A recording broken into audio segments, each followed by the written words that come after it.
মহেশতলা ডাকঘর মোড়ে প্যাসেঞ্জার বোঝাই টোটো উল্টে চালক সহ আহত 4। মহেশতলা ডাকঘর মোড়ে বজবজ ট্রাঙ্কর সংস্কার করার পর উঁচু হয়ে যায়। এর জোরে বেহালা চট্টা যাওয়ার রাস্তা নিচু হয়ে যায়। প্যাসেঞ্জার বোঝাই টোটো উল্টে আহত হয় চালক সহ 4 পুলিশ কর্মী এবং সাধারণ মানুষ ছুটে এসে তাদেরকে উদ্ধার করে। গাড়ি চালকদের অভিযোগ, বেশ কিছুটা ঢাল হওয়ার কারণে ঘটছে এই দুর্ঘটনা। যানজট দুর্ভোগে গাড়ি চালক থেকে শুরু করে সাধারণ মানুষ আহত হচ্ছে একাধিক।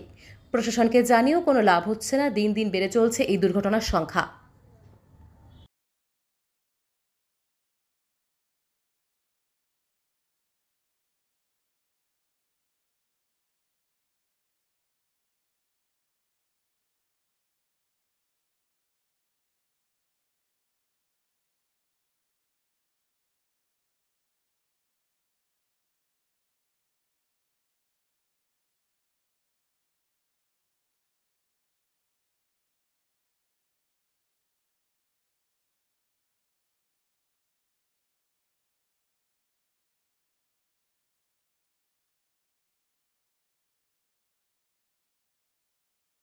রাস্তাটা বহুদিন ধরে এরকম হয়ে আছে।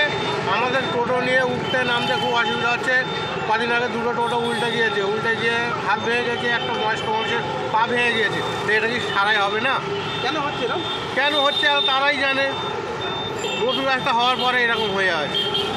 এই রাস্তাটা কোথায় যাচ্ছে? এই রাস্তাটা চড়াই যাচ্ছে, মজবুত যাচ্ছে। আমাদের যেতে বহু সমস্যা হচ্ছে এখানে। কোনো সমস্যা দেখছে না? দেখছে, ওরা কিছু বলছে না। গাড়ি উল্টে যাচ্ছে, ওরা তো কিছুই বুঝতে না। লোক আহত হচ্ছে তো। লোক বহুত আহত হচ্ছে, লোকের ক্ষতি হচ্ছে, লোকের হাত ভেঙে যাচ্ছে, পা ভেঙে যাচ্ছে। হ্যাঁ, লোক কিছু হচ্ছে না। আরও অনেক গাড়ি অসুবিধা হয়, সব গাড়ি অসুবিধা হচ্ছে। ওটা আমার বলে না। এই জায়গাটার নাম? এই জায়গাটা ডাকঘর। আপনার নাম? আমার নাম শামীম খান।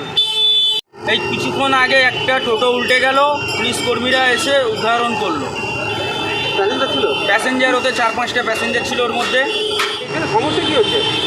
রাস্তাটা উঁচু হয়েছে বলে তো আগামী টোটো উল্টে যাচ্ছে, এছাড়া টোটো অ্যাক্সিডেন্ট হচ্ছে। আর রাস্তাটা উঁচু হয়েছে, অনেক দিন হয়ে গেছে।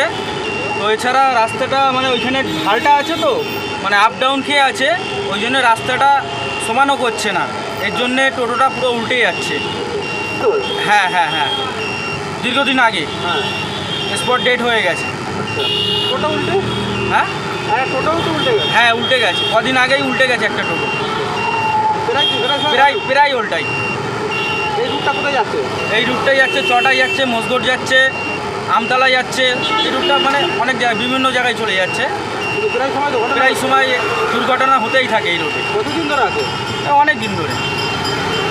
আপনার নাম? আমার নাম জিসান।